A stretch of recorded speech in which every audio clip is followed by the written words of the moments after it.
మరి దైవ సేవకులు సమయేలు గారు ఆధ్వర్యంలో మరి సుధాకర్ బాబు గారు నడిపిస్తున్న మరి రాజసువార్త ప్రతి ఒక్కరు కూడా మేము చెబుతుండగా వినాలి. ఎందుకంటే ప్రియులారా, ఎంతో కష్టంతో కూడుకున్న ఈ పరిచర్యను ప్రియులారా మా బిడ్డలు పత్రికలు తీసుకొస్తూ ఉన్నారు. పత్రికలు తీసుకున్న ప్రతి ఒక్కరూ చదవండి. నిజమైన దేవుడు యేసుప్రభు అని తెలుసుకోవాలి ప్రియులారా. ఎందుకంటే ప్రియులారా, యేసుప్రభు వారి లోకానికి ఎందుకు వచ్చి ఉన్నారంటే నశించిన దాన్ని వెతికి రక్షించడానికి యేసుప్రభు ఈ లోకానికి వచ్చారు. ఎవరు నశించిపోతున్నారంటే పాపంలో పుట్టి పాపంలో పెరుగుతున్న ప్రతి ఒక్కరు కూడా ఆ నిత్య నరకాగ్నిలో పడవేయబడతారని దేవుని వాక్యం సెలవిస్తూ ఉంది ప్రియులారా. మనం అందరము నిత్య నరకాగ్నిలో పడవేయబడకుండా ఉండాలంటే ప్రభువుని మనం సొంత రక్షకునిగా అంగీకరించాలి. దయచేసి గమనించండి ప్రియులారా. మరి ఆ కల్వరి సిలువలో ఆయన వేలాడుతూ ఆయన రక్తాన్ని చిందించున్నారు ప్రియులారా. నిజమే, యేసుప్రభు వారి లోకములో 33.5 సంవత్సరాలు జీవించారు. 3.5 సంవత్సరాలు అద్భుతమైనటువంటి సేవను జరిగించారు. తన శిష్యులను ఏర్పాటు చేసుకుని సర్వలోకానికి వెళ్ళండి, సర్వ సృష్టికి సువార్త ప్రకటన చేయండి అని ప్రియులారా శిష్యులకి వాగ్దానం ఇచ్చారు ప్రియులారా.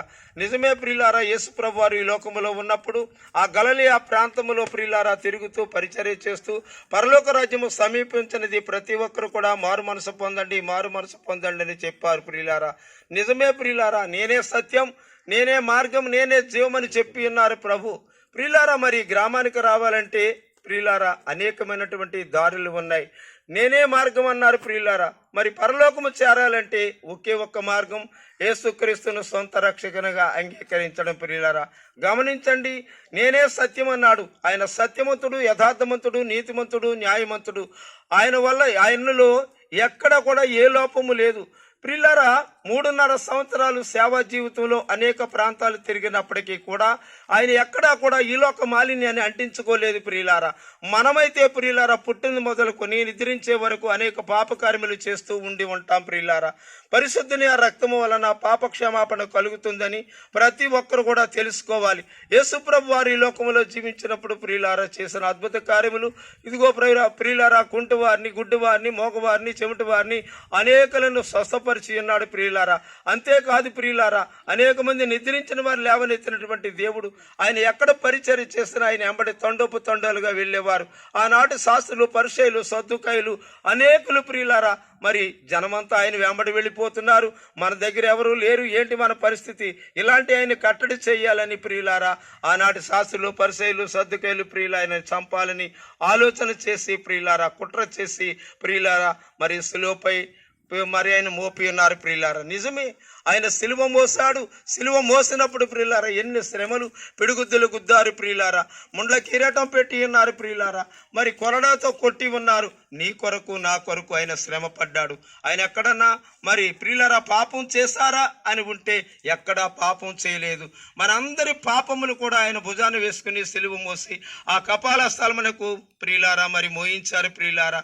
మోయించడమే కాదు, శిలువపై ప్రియులారా ఆయన మరణించాడు, సమాధి చేయబడి పునరుద్ధానుడై మరలా తండ్రి రాజ్యములకు చేరుకున్నాడు. ఆయన వెళుతూ ఇదిగో మీ కొరకు పరిశుద్ధాత్మను మీకు విడిచి వెళుతున్నానని చెప్పాడు. ఆ పరిశుద్ధాత్మ దేవుడు చేసే గొప్ప కార్యములు మనం పొందుకుంటున్నాం. ఇప్పుడైనా మనము ప్రియులారా యేసు వైపు తిరిగి ప్రభువా నన్ను రక్షించు, ప్రభువా నన్ను రక్షించి నీ బిడ్డగా అని మీరు పరిశుద్ధాత్మ వలన రక్షింపబడి ప్రియులారా యేసుక్రీస్తును సొంత రక్షకునిగా అంగీకరించినట్లయితే ఆ పరలోక రాజ్యానికి చేరతారు. లేదంటే నిత్య నరకాగ్నిలో పడవేయబడతారని ఈ మాటల ద్వారా మీకు తెలియజేస్తూ మీ అందరి కొరకు చిన్న ప్రార్థన. పరిశుద్ధమైన ప్రభువా నీకే వందనాలు, స్తోత్రము తండ్రి. ఈ గ్రామంలో ఉన్న ప్రతి గృహాన్ని దర్శించండి, దీవించండి, ఆశీర్వదించండి. ఆత్మతో సత్యముతో నింపండి. వారి గృహాల్లో వివాహం కాని బిడ్డలుంటే వివాహం జరిగించండి ప్రభువా నీకే వందనాలు. వివాహం జరిగి గర్భఫలం లేని బిడ్డలకి గర్భఫలం దయచేయి. గర్భఫలం పొందుకున్న ప్రతి సహోదరికి కూడా నెలల నుండి పూర్తిగా అయినా నా ప్రభు నైనా సుఖమైన కాన్పు దయచేసి కాపాడమని దీవించి ఆశీర్వదించండి. వారి గృహాల్లో ఎవరైనా వ్యాధి బాధలతో ఉంటే ఇప్పుడే ఆ కల్వరి సిలువను మీరు కాచిన రక్తంతో కడిగి కాచి కాపాడి నడిపించమని దీవించి ఆశీర్వదించమని యేసు నామమున అడిగి ప్రార్థిస్తున్నాం తండ్రి.